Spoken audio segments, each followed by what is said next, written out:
तो देखो स्टूडेंट्स, मैं आज आपको एक और की भी बताऊंगा। जिस तरह हमने पहले एक की याद की है, king PCO for good student. तो दूसरी की भी आज एक और मैं आपको बताऊंगा कि देखें, तो कहता हूँ क्लीन पीसीओ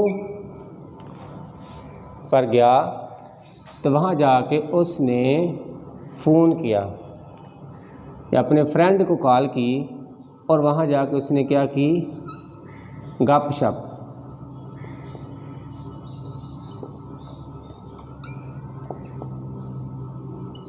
उसने वहाँ जाके क्या की, गपशप। आप इस तरह से भी याद कर सकती हैं, क्लीम से के, पीसीओ से आप याद सकते हैं पी फाइलम क्लास, सी से क्लास, ओ से आर्डर, एफ से फैमिली, गप से